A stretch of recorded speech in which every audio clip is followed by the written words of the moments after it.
السلام علیکم ورحمۃ اللہ۔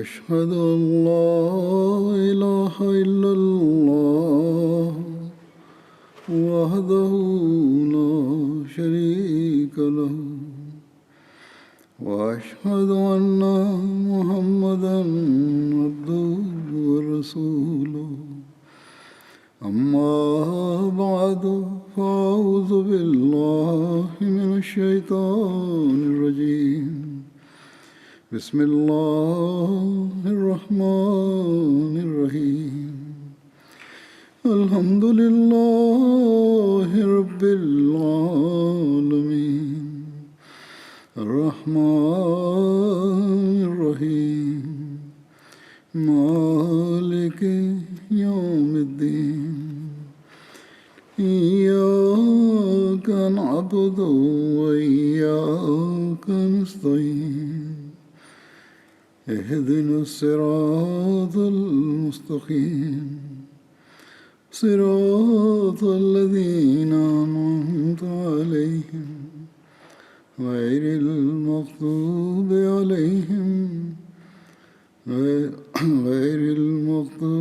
عليهم ولا الضالين۔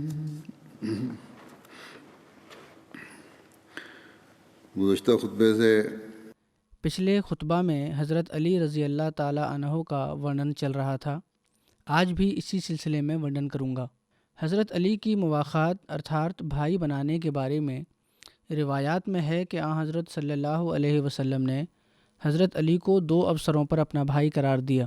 ایک بار رسول اللہ صلی اللہ علیہ وسلم نے مہاجرین کے بیچ مکہ میں مواخات یعنی بھائی بھائی بنانے کی پرکریا قائم کی۔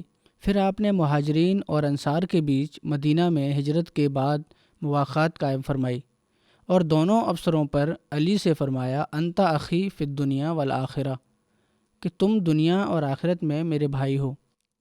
ایک روایت کے انصار رسول اللہ صلی اللہ علیہ وسلم نے حضرت علی بن ابو طالب اور حضرت سہل بن حنیف کے بیچ بھائی بھائی کا رشتہ قائم کیا۔ یہ مواخات کب ہوئی، اس بارے میں اتہاس میں جو ورنن ملتا ہے کہ مواخات 2 مرتبہ ہوئی۔ اتہ صحیح بخاری کے ویاکھیاکار علامہ قسطلانی ورنن کرتے ہیں کہ مواخات 2 مرتبہ ہوئی۔ پہلی بار ہجرت سے پورو مکہ میں مہاجرین میں، جن میں آپ صلی اللہ علیہ وسلم نے حضرت ابوبکر اور حضرت اکرمہ کے بیچ، حضرت عثمان اور حضرت عبد الرحمن بن عوف کے بیچ، حضرت زبیر اور حضرت عبداللہ بن مسعود کے بیچ اور حضرت علی اور اپنے درمیان مواخات ثابت کی۔ پھر جب آپ صلی اللہ علیہ وسلم مدینہ پدھارے تو مہاجرین اور انصار کے بیچ حضرت انس بن مالک کے گھر میں مواخات قائم ہوئی۔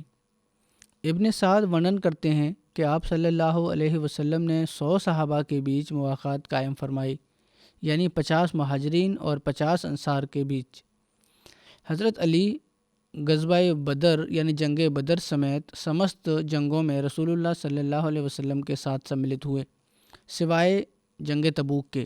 تبوک کی جنگ میں رسول اللہ صلی اللہ علیہ وسلم نے ان کو اہل و عیال کی نگرانی یعنی پریوار کی نگرانی کے لیے نیوکت کیا تھا۔ حضرت ثعلبہ بن ابو مالک ورنن کرتے ہیں کہ حضرت سعد بن عبادہ ہر اوسر پر رسول اللہ صلی اللہ علیہ وسلم کی اور سے جھنڈا اٹھائے ہوتے تھے، پرنتو جب لڑائی کا سمے آتا تو حضرت علی بن ابو طالب جھنڈا لے لیتے۔ جنگ عشیرہ جمادی الاولیٰ 2 ہجری میں ہوئی تھی۔ تاریخ و سیرت کی جو جیونی کی پستک میں اس جنگ کا نام جنگ عشیرہ یعنی غزوہ عشیرہ کے اترکت غزوہ ذوالعشیرہ، ذات العشیرہ اور عسیرہ بھی ورنن ہوا ہے۔ عشیرہ ایک قلعہ کا نام ہے جو کہ حجاز میں ینبع اور ذوالمروہ کے بیچ استھت ہے۔ اس کے بارے میں تفصیل ورنن فرماتے ہوئے حضرت مرزا بشیر احمد صاحب یوں ورنن کرتے ہیں کہ جمادی الاولیٰ سن 2 ہجری میں قریش مکہ کی اور سے کوئی خبر پا کر آپ صلی اللہ علیہ وسلم مہاجرین کی ایک ٹولی کے ساتھ مدینہ سے نکلے اور اپنے پیچھے اپنے رضائی بھائی یعنی ساتھ میں دودھ پینے والے رضائی بھائی ابو سلمہ بن عبد الاسد کو امیر مقرر کیا۔ اس جنگ میں آپ صلی اللہ علیہ وسلم کئی چکر کاٹتے ہوئے انتتہ سمندر کے نکٹ ینبا کے پاس مقام عشیرہ تک پہنچے، اور یدیپی قریش کا مقابلہ نہیں ہوا پرنتو اس میں آپ صلی اللہ علیہ وسلم نے قبیلہ بنو مدلج کے ساتھ حضرت علی اس غزوہ میں شاملت ہوئے۔ اس حوالے سے مسند احمد بن حنبل کی روایت اس پرکار ہے کہ حضرت عمار بن یاسر ورنن کرتے ہیں کہ غزوہ ذات العشیرہ میں حضرت علی اور میں ساتھ ساتھ تھے۔ جب حضور صلی اللہ علیہ وسلم اس جگہ گئے اور وہاں ٹھہرے تو ہم نے بنو مدلج کے لوگوں کو دیکھا کہ وہ کھجور کے باغوں میں اپنے ایک چشمہ پر کام کر رہے ہیں۔ حضرت علی نے مجھ سے کہا، اے ابو یقظان، تمہاری کیا رائے ہے؟ کیا ہم ان لوگوں کے پاس جائیں اور دیکھیں کہ وہ کیا کر رہے ہیں؟ پس ہم ان کے پاس آئے اور ان کے کام کو کچھ دیر دیکھا، پھر ہمیں نیند آنے لگی تو میں اور حضرت علی وہاں سے چلے اور کھجوروں کے بیچ مٹی پر ہی لیٹ کر سو گئے۔ اللہ کی قسم، ہمیں نبی کریم صلی اللہ علیہ وسلم کے اترکت کسی نے نہ جگایا۔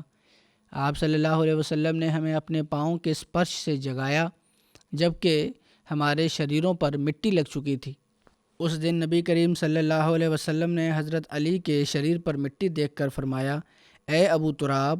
ابو تراب کا ورنن پچھلی بار بھی خطبہ میں ہوا تھا کہ مسجد میں سوئے ہوئے تھے، مٹی لگ گئی تھی۔ آپ نے کہا، اے ابو تراب، ابو تراب کے نام سے پکارا، اور اس سمے سے آپ کی کنیت ارتھات آپ کا اپنام یہ بھی ہو گیا، یا ہو سکتا ہے اس سمے سے آپ نے یہ نام رکھا ہو، بعد میں بھی ہو یا دونوں جگہ فرمایا ہو۔ جو بھی پہلے کی گھٹنا ہو، پہلے کی گھٹنا تو یہی لگتی ہے، حضور فرما رہے ہیں۔ پھر آپ نے فرمایا، کیا میں تمہیں دو بدبخت ترین یعنی اتینت دربھاگیہشالی ویکتیوں کے بارے میں نہ بتاؤں؟ ہم نے کہا، ہاں یا رسول اللہ، ضرور بتائیے۔ آپ نے فرمایا، پہلا ویکتی قوم سمود کا اوہیمر تھا جس نے صالح علیہ السلام کی اونٹنی کی ٹانگیں کاٹی تھیں، اور دوسرا ویکتی وہ ہے جو اے علی تمہارے سر پر وار کرے گا یہاں تک کہ خون سے یہ داڑھی تر ہو جائے گی، بھیگ جائے گی۔ غزوہ صفوان بدر الاولیٰ جمادی الآخر میں ہوئی تھی 2 ہجری میں۔ حضرت مرزا بشیر احمد صاحب نے اس کے بارے میں تفصیل اس پرکار لکھی ہے کہ ابھی حضرت صلی اللہ علیہ وسلم کو غزوہ عشیرہ سے واپس مدینہ آئے ہوئے 10 دن بھی نہیں گزرے تھے کہ مکہ کے ایک رئیس کرز بن جابر فہری نے قریش کے ایک دستے کے ساتھ کمال ہوشیاری سے مدینہ کی چراگاہ پر جو شہر سے 3 میل کے دوری پر استھت تھی اچانک حملہ کر دیا اور مسلمانوں کے اونٹ وغیرہ لوٹ کر جانے لگا۔ حضرت صلی اللہ علیہ وسلم کو یہ سوچنا ہوئی تو آپ ترنت زید بن حارثہ کو اپنے پیچھے امیر نیوکت کر کے مہاجرین کی ایک ٹولی کو ساتھ لے کر اس کے پیچھے نکلے اور صفوان تک جو بدر کے پاس ایک جگہ ہے اس کا پیچھا کیا، پرنتو وہ بچ کر نکل گیا۔ اس غزوہ کو غزوہ بدر الاولیٰ بھی کہتے ہیں۔ اس غزوہ کے اوسر پر آپ صلی اللہ علیہ وسلم نے حضرت علی کو سفید جھنڈا پردان کیا تھا۔ غزوہ بدر 2 ہجری اس کے مطابق مارچ 623 عیسوی میں ہوئی تھی، اور اس میں حضرت علی کے بارے میں یوں ورنن ملتا ہے کہ حضرت صلی اللہ علیہ وسلم نے حضرت علی، حضرت زبیر، حضرت سعد بن ابی وقاص اور حضرت بسبس بن عمرو کو مشرکین کی خبر لانے کے لیے بدر کے چشمہ پر بھیجا۔ انہوں نے قریش کو اپنے جانوروں کو پانی پلاتے ہوئے دیکھا اور مشرکین کی اس جماعت کو پکڑ کر رسول اللہ صلی اللہ علیہ وسلم کی سیوا میں پرستت کیا۔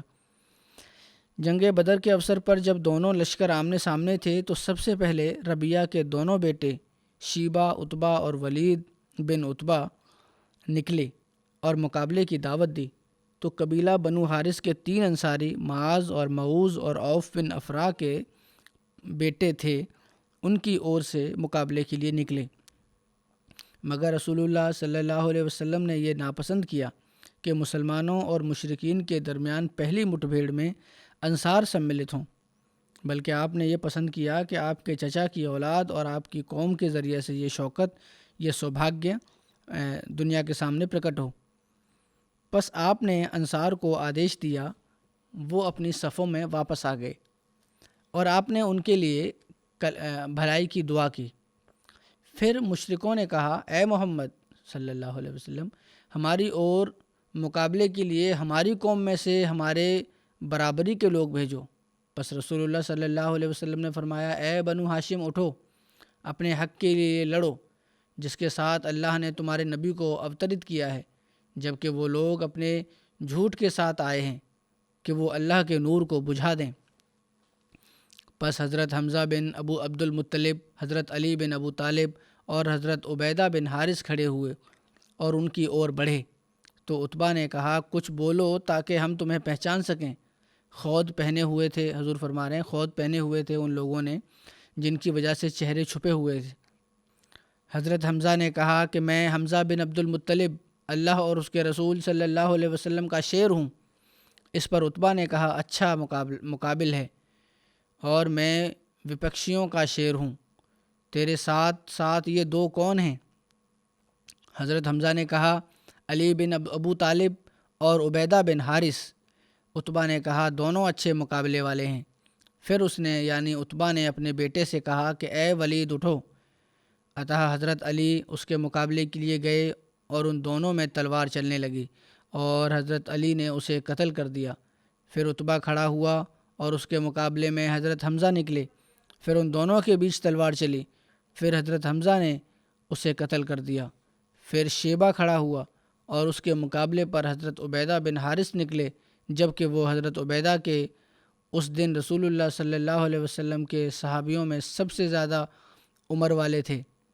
شیبہ نے حضرت عبیدہ کی ٹانگ پر تلوار کا کنارہ مارا جو آپ کی پنڈلی کے گوشت میں لگا اور اس کو چیر دیا۔ حضرت حمزہ اور حضرت علی نے شیبہ پر حملہ کر کے اسے قتل کر دیا۔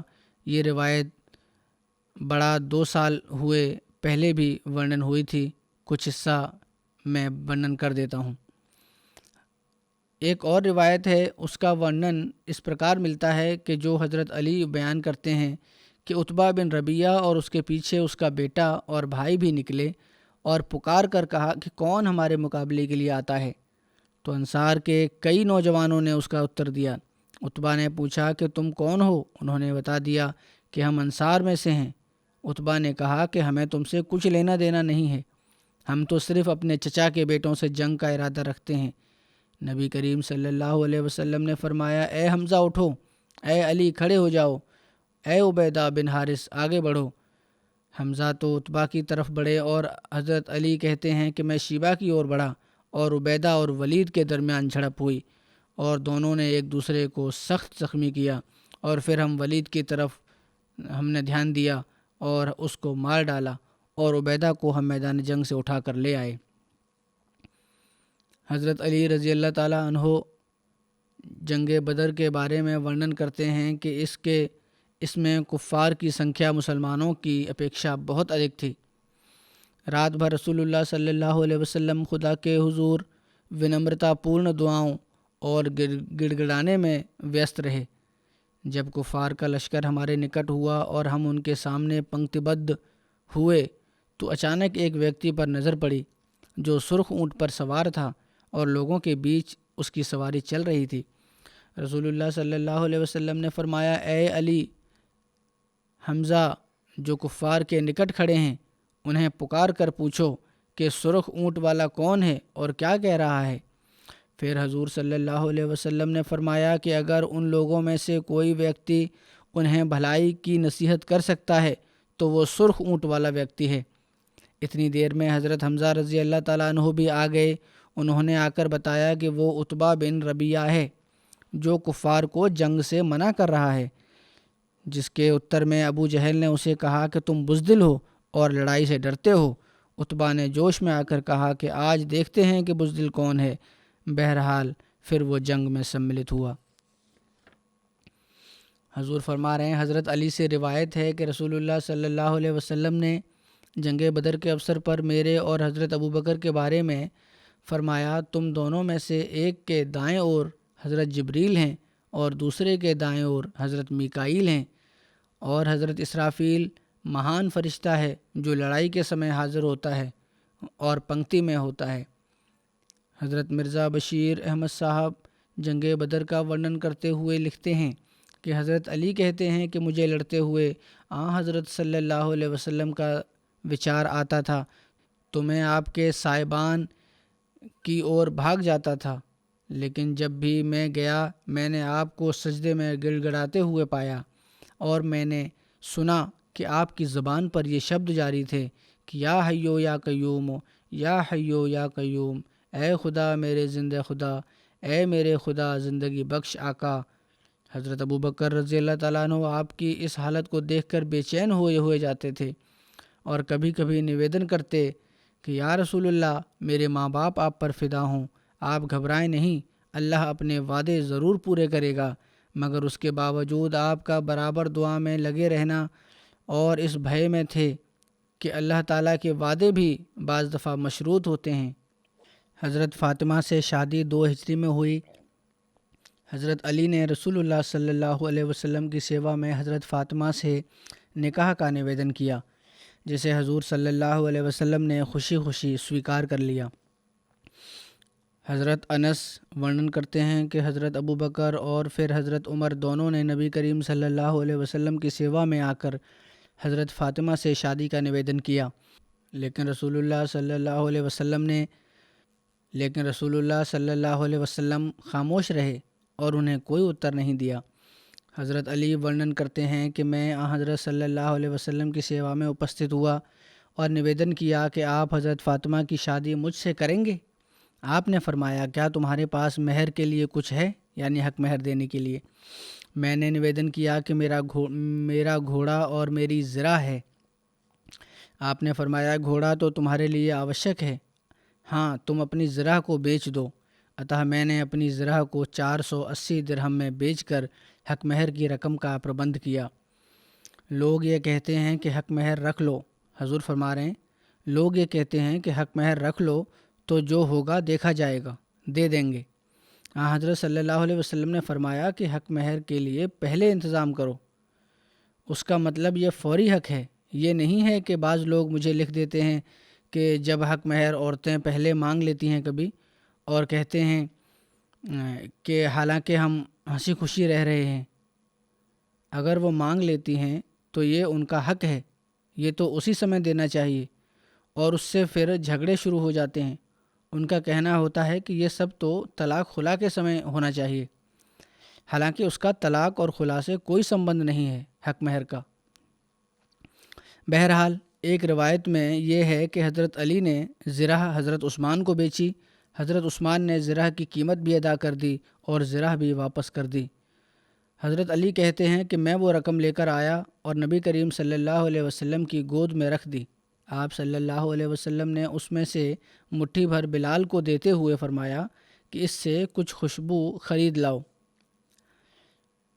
اور کچھ لوگوں کو آدیش دیا کہ حضرت فاطمہ کا جہیز تیار کرو۔ اتہ حضرت فاطمہ کے لیے ایک چارپائی، چمڑے کا ایک تکیہ جس میں کھجور کی چھال بھری ہوئی تھی، یہ سب تیار کیا گیا۔ ایک روایت میں ہے کہ حضرت علی سے یہ رشتہ کرتے ہوئے آپ نے یہ فرمایا کہ میرے رب نے مجھے ایسا کرنے کا آدیش دیا ہے۔ رخصتی ارتھات وداعی کے بعد حضرت صلی اللہ علیہ وسلم نے حضرت علی سے فرمایا جب فاطمہ تمہارے پاس آئیں تو جب تک میں نہ آؤں کوئی بات نہ کرنا۔ اتہ حضرت فاطمہ حضرت ایمن کے ساتھ آئیں اور گھر کے ایک حصہ میں بیٹھ گئیں، میں بھی ایک اور بیٹھ گیا۔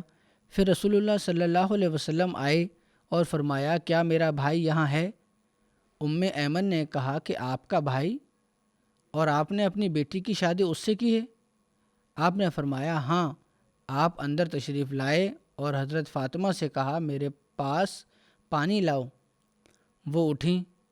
حضور فرما رہے ہیں کیونکہ اس رشتے میں شادی ہو سکتی ہے، ایسے رشتے میں سگا بھائی نہیں ہے وہ، اور گھر میں رکھے ہوئے ایک پیالے میں پانی لائیں، آپ نے اسے لیا اور اس میں کلی کی۔ پھر حضرت فاطمہ سے فرمایا کہ آگے بڑھو، وہ آگے ہوئیں۔ آپ نے ان پر اور ان کے سر پر کچھ پانی چھڑکا اور دعا دیتے ہوئے کہا، اللہم انی اعیذھا بکا و ذریتھا من الشیطان الرجیم، اے اللہ اس کو اور اس کی اولاد کو شیطان مردود سے تیری پناہ میں دیتا ہوں۔ پھر آپ نے فرمایا دوسری اور رخ کر کے، جب انہوں نے دوسری طرف رخ کیا، منہ پھیرا، تو آپ نے ان کے کندھوں کے بیچ پانی چھڑکا۔ پھر ایسا ہی حضرت علی کے ساتھ کیا۔ حضرت علی سے فرمایا کہ اپنی پتنی کے پاس جاؤ اللہ کے نام اور برکت کے ساتھ۔ اسی پرکار حضرت علی سے ایک روایت یوں ورنن کی جاتی ہے کہ نبی کریم صلی اللہ علیہ وسلم نے ایک برتن میں وضو کیا، اس پانی کو حضرت علی اور حضرت فاطمہ پر چھڑکا اور فرمایا، اللہم بارک فیہما و بارک لہما فی شملہما، اے اللہ ان دونوں میں برکت رکھ دے اور ان دونوں کے جمع ہونے میں برکت رکھ دے۔ حضرت عائشہ اور حضرت سلمہ نے بیان کیا کہ رسول اللہ صلی اللہ علیہ وسلم نے ہمیں ارشاد فرمایا کہ ہم فاطمہ کو تیار کریں، یہاں تک کہ ہم اس کو حضرت علی کے پاس لے جائیں۔ اتہا ہم نے گھر کی اور دھیان دیا، ہم نے اس کو بطحا کی ارد گرد کی نرم مٹی سے لیپا، پھر کھجور کے پتوں سے 2 تکیے بھرے، ہم نے اس کو اپنے ہاتھوں سے دھنا، پھر ہم نے کھجور اور منقع کھانے کے لیے اور میٹھا پانی پینے کے لیے رکھا، اور ایک لکڑی لی اور اس کو کمرے میں ایک طرف لگا دیا تاکہ اس پر کپڑے وغیرہ لٹکائے جا سکیں اور ان پر مشکیزہ لٹکایا جائے، یعنی کپڑے لٹکانے کے لیے اور مشکیزہ وغیرہ لٹکانے کے لیے وہ لکڑی کھڑی کی۔ ہم نے حضرت فاطمہ کی شادی سے اچھی کوئی شادی نہیں دیکھی۔ دعوت ولیمہ میں کھجور، جو، پنیر اور ہیس سے بنا ہوا کھانا تھا۔ ہیس اس کھانے کو کہتے ہیں جو کھجور اور گھی اور پنیر وغیرہ سے ملا کے بنایا جاتا ہے۔ حضور فرما رہے ہیں، حضرت اسماء بنت امیس بیان کرتی ہیں کہ اس زمانے میں اس دعوت ولیمہ سے بہتر کوئی ولیمہ نہیں ہوا۔ حضرت فاطمہ اور حضرت علی کی شادی کا وسترت ورنن کرتے ہوئے حضرت سیرت خاتم النبیین میں یوں ورنن ہے کہ حضرت فاطمہ حضرت صلی اللہ علیہ وسلم کی اولاد میں سب سے چھوٹی تھیں، جو حضرت خدیجہ کے پیٹ سے پیدا ہوئیں، اور آپ اپنی اولاد میں سے سب سے زیادہ حضرت فاطمہ کو پریہ رکھتے تھے، اور اپنی ویکتیگت وشیشتاؤں کی وجہ سے وہی اس وشیش محبت کی سب سے ادھک یوگیہ بھی تھیں۔ اب ان کی عمر کم سے کم لگ بھگ 15 سال کی تھی اور شادی کے پیغام ان کو آنے شروع ہو گئے تھے۔ سب سے پہلے حضرت فاطمہ کے لیے حضرت ابوبکر نے نویدن کیا، مگر حضرت صلی اللہ علیہ وسلم نے منع کر دیا۔ پھر حضرت عمر نے نویدن کیا، مگر ان کی درخواست کو بھی سویکار نہ کیا۔ اس کے بعد ان دونوں بزرگوں نے یہ سمجھ کر کہ حضرت صلی اللہ علیہ وسلم کا ارادہ حضرت علی کے بارے میں معلوم ہوتا ہے، حضرت علی سے آگرہ کیا کہ تم فاطمہ کے بارے میں نویدن کرو۔ حضرت علی نے، جو سمبھوتہ پہلے سے ہی اچھا رکھتے تھے پرنتو شرم کے کارن خاموش تھے، ترنت حضرت صلی اللہ علیہ وسلم کی سیوا میں اپستھت ہو کر نویدن کر دیا۔ دوسری طرف حضرت صلی اللہ علیہ وسلم کو خدائی وحی کے دوارا یہ اشارہ ہو چکا تھا کہ حضرت فاطمہ کی شادی حضرت علی سے ہونی چاہیے۔ اتہ حضرت علی نے نویدن پرستت کیا تو آپ صلی اللہ علیہ وسلم نے فرمایا کہ مجھے تو اس کے بارے میں پہلے سے خدائی سنکیت مل چکے ہیں۔ پھر آپ نے حضرت فاطمہ سے پوچھا تو وہ لجہ وش خاموش رہیں۔ حضور فرما رہے ہیں یہ بھی ایک پرکار کا اظہار رضامندی ہوتا ہے، سویکرتی ہوتی ہے ایک۔ چنانچہ حضرت صلی اللہ علیہ وسلم نے مہاجرین اور انصار کی ایک جماعت کو اکٹھا کر کے حضرت علی اور فاطمہ کا نکاح پڑھایا۔ یہ 2 ہجری کا آرمبھ یا بیچ کی گھٹنا ہے۔ اس کے بعد جب جنگ بدر ہو چکی تو سمبھوتہ ذوالحجہ 2 ہجری میں رخصتی کا ارادہ ہوا، اور حضرت صلی اللہ علیہ وسلم نے حضرت علی کو بلا کر پوچھا کہ تمہارے پاس مہر کی ادائیگی کے لیے کچھ ہے یا نہیں۔ یہ باغ والا ورتانت اس شادی کے ورتانت سے جو پچھلی بار بیان ہوا تھا اس سے پہلے کا ہے، یہ میں نے صحیح کہا تھا۔ حضرت علی کو بلا کر پوچھا کہ کیا تمہارے پاس مہر کی ادائیگی کے لیے کچھ ہے یا نہیں۔ حضرت علی نے کہا کہ یا رسول اللہ میرے پاس تو کچھ نہیں۔ آپ نے فرمایا وہ زرہ کیا ہوئی جو میں نے اس دن یعنی بدر کے مال غنیمت میں سے تمہیں دی تھی؟ حضرت علی نے کہا کہ وہ تو ہے۔ آپ نے فرمایا بس وہی لے آؤ۔ اتہ یہ زرہ 480 درہم میں بیچ دی گئی اور آن حضرت صلی اللہ علیہ وسلم نے اسی رقم میں سے شادی کے خرچے پورے کیے۔ جو جہیز آن حضرت صلی اللہ علیہ وسلم نے حضرت فاطمہ کو دیا وہ ایک بیلدار چادر، ایک چمڑے کا گدیلا جس کے اندر کچھ کھجور کے سوکھے ہوئے پتے بھرے ہوئے تھے، اور ایک پانی کا مشکیزہ تھا، اور ایک روایت میں ہے کہ آپ نے حضرت فاطمہ کے جہیز میں ایک چکی بھی دی تھی۔ جب یہ سامان ہو چکا تو مکان کی چنتا ہوئی۔ حضرت علی اب تک سنبھوتہ حضور فرما رہے ہیں حضرت صلی اللہ علیہ وسلم کے ساتھ مسجد کے ہی کسی حجرے میں رہتے تھے، پرنتو شادی کے بعد یہ آوشک تھا کہ کوئی الگ مکان ہو جس میں پتی پتنی رہ سکیں۔ عطا حضرت صلی اللہ علیہ وسلم نے حضرت علی سے آدیش کیا کہ اب تم کوئی مکان تلاش کرو جس میں تم دونوں رہ سکو۔ حضرت علی نے استھائی طور پر ایک مکان کا پربند کیا اور اس میں حضرت فاطمہ کی بدائی ہو گئی۔ اسی دن بدائی کے بعد حضرت صلی اللہ علیہ وسلم ان کے مکان پر گئے اور تھوڑا سا پانی منگوا کر اس پر دعا کی، اور پھر وہ پانی حضرت فاطمہ اور حضرت علی ہر دو پر یہ شبد پڑھتے ہوئے چھڑکا کہ اللہم بارک فیہما و بارک علیہما و بارک لہما نسلہما، ارتھات اے میرے اللہ تو ان دونوں کے پرسپر سمبندوں میں برکت دے اور ان کے ان تعلقات میں برکت دے جو دوسرے لوگوں کے ساتھ ستھاپت ہوں، اور ان کی نسل میں برکت دے، اور پھر آپ اس نئے جوڑے کو اکیلا چھوڑ کر واپس چلے آئے۔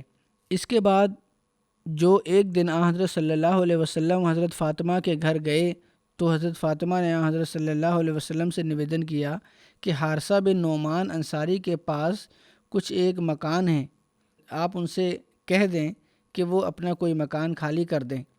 آپ نے فرمایا وہ ہماری خاطر اتنے مکانات پہلے ہی خالی کر چکے ہیں، اب مجھے تو ان سے کچھ کہنے میں شرم آتی ہے۔ حارثہ کو کسی پرکار اس کا گیان ہوا تو وہ بھاگے ہوئے آئے اور حضرت صلی اللہ علیہ وسلم سے نویدن کیا کہ یا رسول اللہ میرا جو کچھ ہے وہ آپ کا ہے، اور واللہ خدا کی قسم جو چیز آپ مجھ سے قبول کر لیتے ہیں وہ مجھے زیادہ خوشی پہنچاتی ہے بنسبت اس چیز کے جو میرے پاس رہتی ہے۔ اور پھر اس نشٹھاوان صحابی نے آگرہ پوروک اپنا ایک مکان خالی کروا کے پرستت کر دیا، اور حضرت علی اور حضرت فاطمہ وہاں ٹھہر گئے۔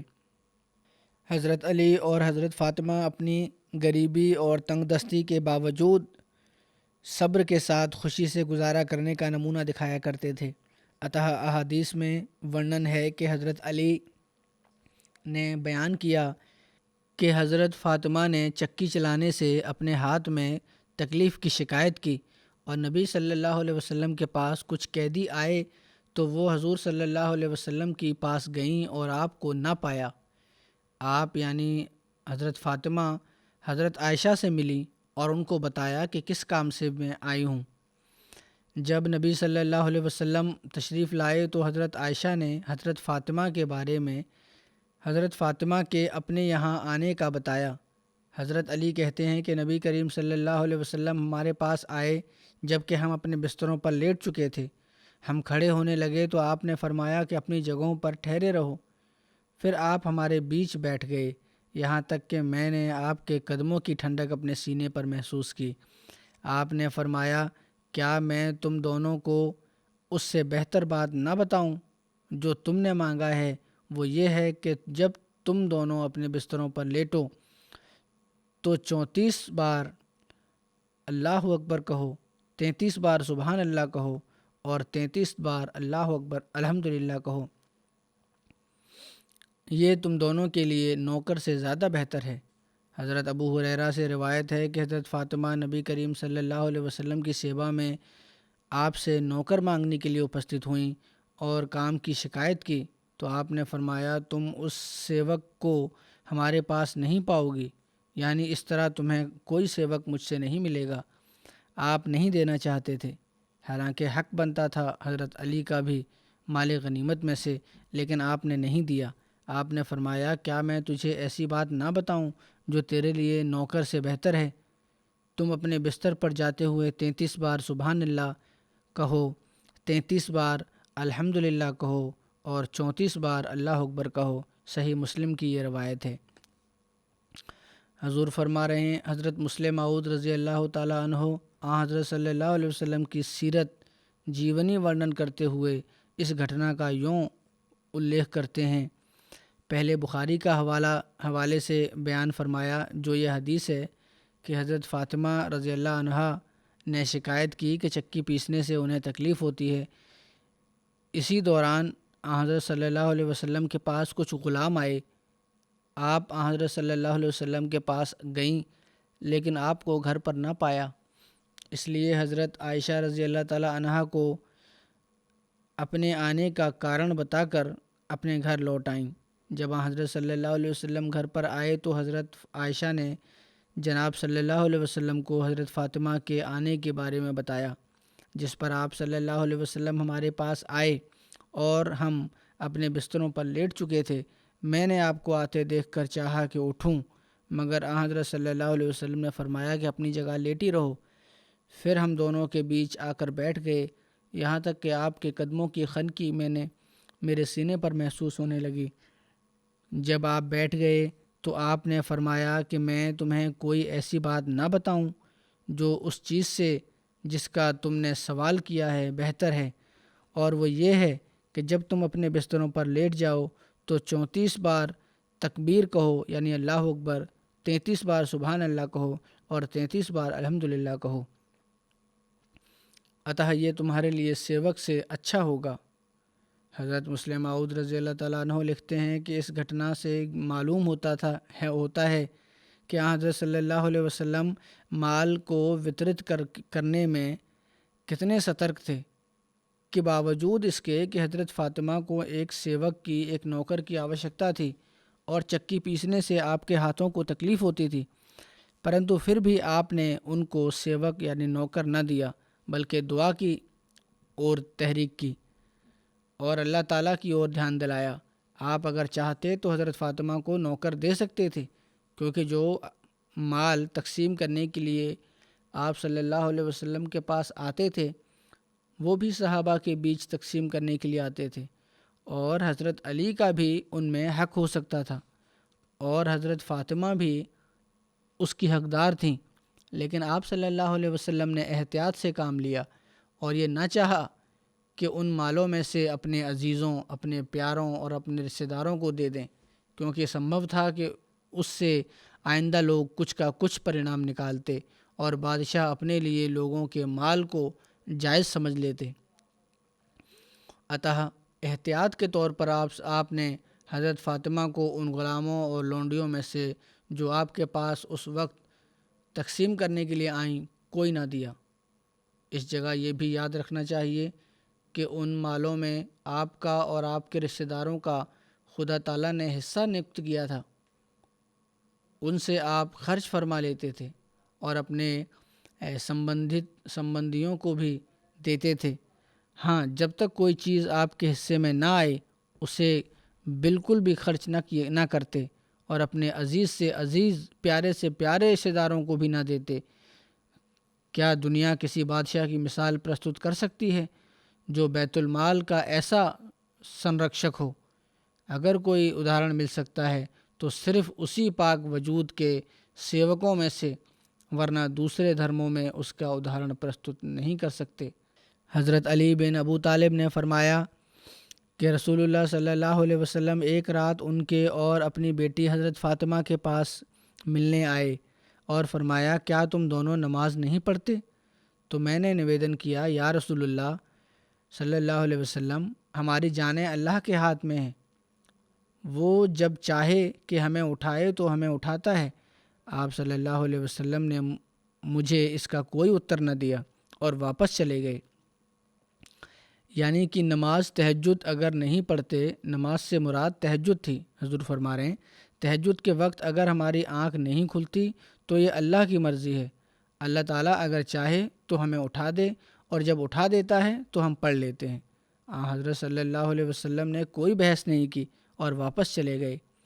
پھر میں نے آپ کو سنا جب کہ آپ واپس جا رہے تھے، آپ اپنی ران پر، اپنی جانگ پر ہاتھ مارتے ہوئے کہتے تھے کہ وَقَانَ الْإِنسَانُ أَكْثَرَ شَيْءٍ جَدَلًا، کہ انسان سب سے بڑھ کر بحث کرنے والا ہے۔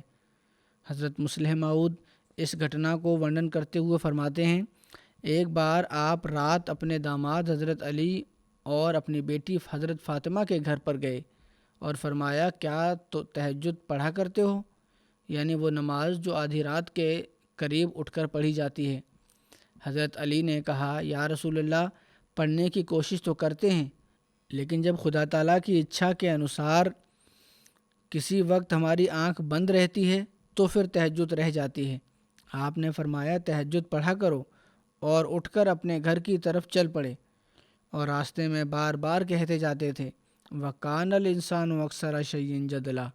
یہ قرآن کریم کی ایک آیت ہے جس کے معنی یہ ہیں کہ انسان اکثر اپنی غلطی سویکار کرنے سے گھبراتا ہے اور بھن بھن پرکار کی دلیلیں دے کر اپنے قصور پر پردہ ڈالتا ہے۔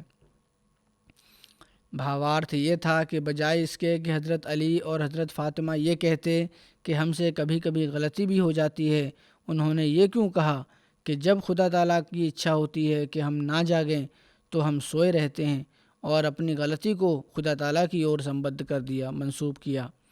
حضرت مسلم موعود اس گھٹنا کو اس پرکار ورنن کرتے ہیں کہ حضرت علی اپنا ایک ورتانت ورنن کرتے ہوئے، جس سے ثابت ہوتا ہے کہ ایک اوسر پر جب کہ حضرت علی نے آپ کو ایسا اتر دیا جس میں بحث اور مقابلے کا انداز پایا جاتا تھا، تو بجائے اس کے کہ آپ صلی اللہ علیہ وسلم ناراض ہوتے یا ناراضگی کا اظہار کرتے، آپ نے ایک ایسی لطیف، ایک ایسا سوکشم طریقہ اپنایا کہ حضرت علی سنبھوتہ اپنی زندگی کے انتم دنوں تک اس کی مٹھاس کو محسوس کرتے رہے ہوں گے، اور انہوں نے جو آنند پایا وہ تو انہی کا حق تھا۔ اب بھی حضرت صلی اللہ علیہ وسلم کے اس اظہار ناپسندیدگی کو معلوم کر کے ہر گمبھیر درشٹی رکھنے والا آشچر چکت رہ جاتا ہے۔ حضرت علی کرم اللہ وجہہ فرماتے ہیں، یہ بخاری کی روایت ہے، حضور فرما رہے ہیں کہ یعنی نبی کریم صلی اللہ علیہ وسلم ایک رات میرے اور فاطمۃ الزہرا کے پاس تشریف لائے جو رسول اللہ صلی اللہ علیہ وسلم کی پتری تھیں، اور فرمایا کہ کیا تم تہجد کی نماز نہیں پڑھا کرتے؟ میں نے اتر دیا کہ یا رسول اللہ، ہماری جانیں تو اللہ تعالیٰ کے قبضے میں ہیں، اور جب وہ اٹھانا چاہے اٹھا دیتا ہے۔ آپ اس بات کو سن کر لوٹ گئے اور مجھے کچھ نہیں کہا۔ پھر میں نے آپ سے سنا اور آپ پیٹھ پھیر کر کھڑے ہوئے تھے اور آپ اپنی جانگ پر ہاتھ مار کر کہہ رہے تھے کہ انسان تو اکثر باتوں میں بحث کرنے لگ پڑتا ہے۔ اللہ اللہ، کتنا پیارا انداز ہے۔ حضرت علی کو آپ نے سمجھایا کہ آپ کو یہ اتر نہیں دینا چاہیے تھا، کوئی اور ہوتا تو اول تو بحث شروع کر دیتا کہ میری پوزیشن اور پد پرتشٹھا کو دیکھو، پھر اپنے اتر کو دیکھو، کیا تمہیں یہ ادھیکار پہنچتا تھا کہ اس پرکار میری بات کو رد کر دو؟ یہ نہیں تو کم سے کم بحث شروع کر دیتا کہ یہ تمہارا دعویٰ غلط ہے کہ انسان مجبور ہے اور اس کے تمام کرم اللہ تعالیٰ کے قبضے میں ہیں، وہ جس طرح چاہے کرواتا ہے، چاہے نماز کی توفیق دے چاہے نہ دے، اور کہتا کہ بل پریوگ کا وشے قرآن مجید کے خلاف ہے، لیکن آپ نے ان دونوں طریقوں میں سے کوئی بھی نہ اپنایا، اور نہ تو ان پر ناراض ہوئے، نہ بحث کر کے حضرت علی کو ان کے کتھن کی غلطی پر سوچت کیا، بلکہ ایک اور ہو کر ان کے اس اتر پر اس پرکار آشچریہ کا پردرشن کر دیا کہ انسان بھی عجیب ہے کہ ہر بات میں کوئی نہ کوئی پہلو اپنے انوکول نکال ہی لیتا ہے اور بحث شروع کر دیتا ہے۔ حقیقت میں آپ صلی اللہ علیہ وسلم کا اتنا کہہ دینا ایسے ایسے لابھ اپنے اندر رکھتا تھا کہ جس کا 10واں 20واں بھاگ بھی کسی اور کی 100 بحثوں سے نہیں پہنچ سکتا۔ اس حدیث سے ہمیں بہت سی باتیں معلوم ہوتی ہیں جن سے حضرت صلی اللہ علیہ وسلم کے ششٹاچار کے وبھن پہلوؤں پر روشنی پڑتی ہے، اور اس جگہ ان کا ورنن کر دینا مناسب معلوم ہوتا ہے۔ حضرت مسلم موعود فرماتے ہیں کہ اول تو یہ معلوم ہوتا ہے کہ آپ کو دینداری کی کتنی چنتا تھی کہ رات کے سمے بھی اپنے نکٹ سمبندیوں کا دھیان رکھتے تھے۔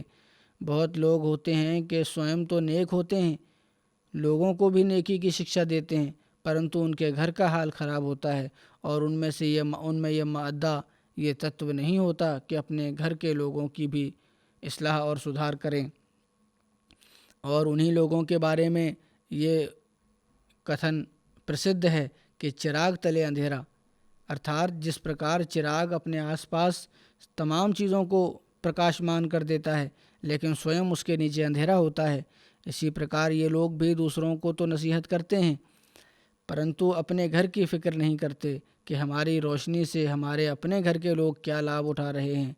پرنتو حضرت صلی اللہ علیہ وسلم کو اس بات کا خیال معلوم ہوتا ہے کہ ان کے عزیز بھی اس نور سے منور ہو جائیں، اس پرکاش سے پرکاشمان ہوں جس سے وہ دنیا کو پرکاشت کرنا چاہتے ہیں، اور اس کا آپ وعدہ بھی کرتے تھے اور ان کے امتحان اور تجربوں میں لگے رہتے تھے۔ اور تربیت، اپنے نکٹ سمبندیوں کی تربیت ایک ایسا اتم شرینی کا جوہر ہے جو اگر آپ میں نہ ہوتا تو آپ کے ششٹاچار میں ایک قیمتی چیز کی کمی رہ جاتی۔ دوسری بات یہ معلوم ہوتی ہے کہ آپ صلی اللہ علیہ وسلم کو اس شکشا پر کامل وشواس تھا، پورن وشواس تھا جو آپ دنیا کے سامنے پرستت کرتے تھے، اور ایک منٹ کے لیے بھی آپ اس پر سندیہ نہیں کرتے تھے۔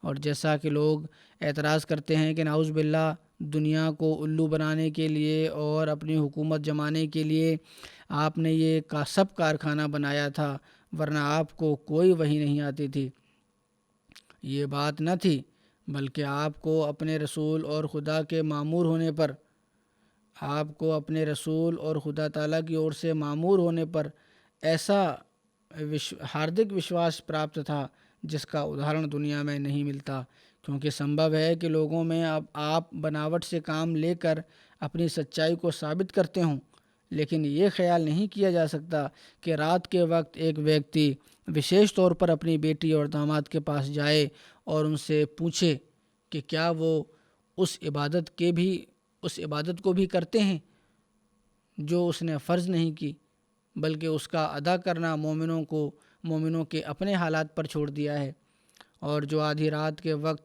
اٹھ کر ادا کی جاتی ہے۔ اس سمے آپ کا جانا اور اپنی بیٹی اور داماد کو اس کے پریرنا دینا کہ وہ تہجد بھی ادا کیا کریں، اور اس پورن وشواس پر دلالت کرتا ہے جو آپ کو اس شکشا پر تھی جس پر آپ لوگوں کو چلانا چاہتے تھے۔ انیتھا ایک مفتری، ایک جھوٹ گڑھنے والا ویکتی جو جانتا ہو کہ ایک شکشا پر چلنا ایک سا ہے